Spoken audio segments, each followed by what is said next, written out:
เมื่อส่งถึงพี่น้องผู้บันเทิงเสียงข่าวเขาตั้งมุตั้งเสียงอยู่เขาวันเมื่อได้ก็ตกเมนอยู่ในวันที่30เดือนธันวาคมปี2025เฮาขามาโหดทบกันในตอนขยามกลางคำจอมกันค่ะตอนดาคำขึ้นวันเมื่อได้ก็ข่าวเลยยิบดัง2หัวข้อข่าวเสียเดมาต่างถึงนี้พี่น้องผู้บันเทิงเขากว่าอยู่ค่ะหัวข้อข่าวที่1ซึกมันคามป่วนไรวันโขมุงเสกเข้าเพียวไรนเวียงจอกเมยอเสดื้อหมักไพ่ไมเลตรนเสปล่อยหมักเสจอมอองตีอันมีซึกเทียนยาวมกไว้หัวข้อข่าวที่2ผู้ใจเวียงจอกเม2ก็เหยียบย่าหมักพังลิ้นลู่ตายทางตีในข่าววันตั้งสุดข่าวกันกอดทำด้วยหัวข้อข่าวที่1เตรียมต่างไว้ว่าซึกมันคามป่วนไรวันโขมุงเสกเข้าเพียวไรนเวียงจอกเมยอเสดื้อหมักไพ่ไมเลตรนเสปล่อยหมักเสจอมอองตีอันมีซึกเทียนยาวมกไว้ในจอมกันค่ะเมื่อในวันที่30เดือนธันวาคมปี2025งาซึกของสีซึกมันอันคัดจะมุ่งหน้าโหลดดึกเพียวซึกรองเทียนยาวีนือเสียนตั้งกาจอกเมนองเขียวเดนองปิงถึงวันโคมุ่งนั้นเมื่อสิทำป่า30วันยามกลางนั้นป่วนเข้าถึงกว่านเวียงจอกเมเสจะตื้อหมักไฟไหม้หมักหลงบ่อยสะเวียงจอกเมในเขาเกี่ยวได้ลองในก้นจอกเมก่อน1ลัดนี้ว่ายามเหลียวซึกมันเข้าเพียวไว้นเวียงในยาวและยินเสียงหมักเด็กเป็นกำไว้ยาวก็เลยหันไฟลุกไม้ไว้อยู่หลายตีเป็นเทียนยาวีเขาจุดเผาอำนั้นแต่เป็นของเสียซึกมันใจตรนปล่อยหมักไฟไหม้ใส่กล้วยมือเหลียวในซึกมันเขาคัดจะตึกเขานเวียงมาตั้งนำเยาบางตึกเป็นนเวียงเยากำในตาซึกปรองเตเก็ดเขียไลมีตั้งมันเวียนหือก็เทียนยาวีเขาตื่นไหลถอยถอนออกวันเหมือนหนังนองเขียวนั่นกล้วยลาดในหนังไหน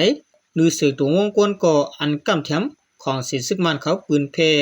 วิดีโอเสลาดว่าของเสียซึกมันเอาไฟจุดเผาเปียดห้องกันฐานะสัญญาของตับซึกปรองอันมีนเวียงจอกมีนั่นว่าในข่าว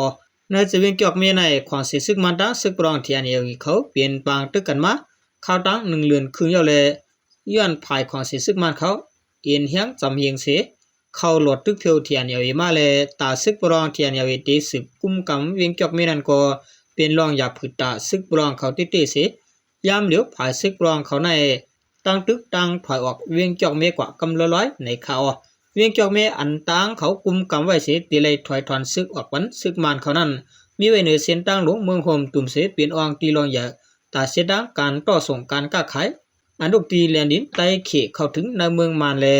อันลูกในเมืองต่อส่งเข้าเมืองเขในเย้าสังว่าซึกมันกุมกำไลเวียงจอกเมขึ้นเตรียมทวนเย้าปนไหนซึกปรองที่อันยาวีอันคลายปีเนหนาป่นตีนั้นเตียาของสีซึกมันลูกติจอกเมนันเสสืบปืนหน้าซึกหลอดตึกสิมาเวียงสีปอกนำสันเมืองกุดเจในแทงในเย้าว่าข้าตนตาเขาง่าหัวในก็ข้าวเลยปืนยิงออกมาตีเงาเลี้ยงหุ่นบ่เขาเตรียมต่างไว้มีหนังในข่าว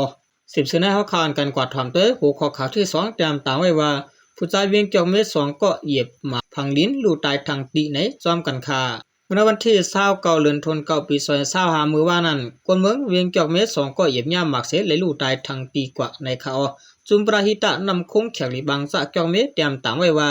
อันเหยียบย่าหมักนั้นตาก็หนึ่งชื่อห้องลุงปลองห้องกัวอูเหตุการณ์ลุมลาคนตายเลป่าเหี่ยวมือขยามกลางไหนหมอกสิมองพองมือมันใจตึกเอาขี้เต่าดุคนตายกว่าถอกตี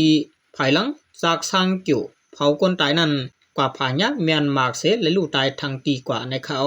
ในวันที่29วันเหลียวกันในกล้วยหนังเก่ายามหัวค่ำหมอก4โมงครึ่งลูกอันเลี้ยงวกซื้อห้องไอลอ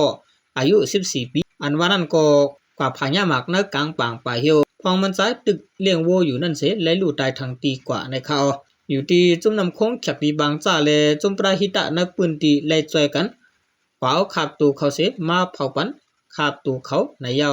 จุ่มนำคงแขกดีบางจ้าไต่จอกเมวันพังสติถึงปวนวันกวนเมืองว่าป้อมมีการลำลองซึ่งอ่ำถุยกว่ากายหิมหอมนั่นในเย้าพอข้าตอนตาข่าวเงาหัวในก็ข่าวเลยปุ่ยออกมาดีใต้ทีวีออนไลน์เงาห่างเสียงใต้เขาเตรียมต่างไว้มีหนังในข่าวเรียนสุดมากขอบใจอย่านำถึงพี่น้องเขาเจอเป็นผู้เตรียมข่าวและผู้ทำข่าวตามต่างเสียงให้อยู่ลีกินหวานกันยันซื้อสาตัวจะส่งเปิงและพิลาลันเสกำข่าวเมื่อสูงต่างเสียงข่า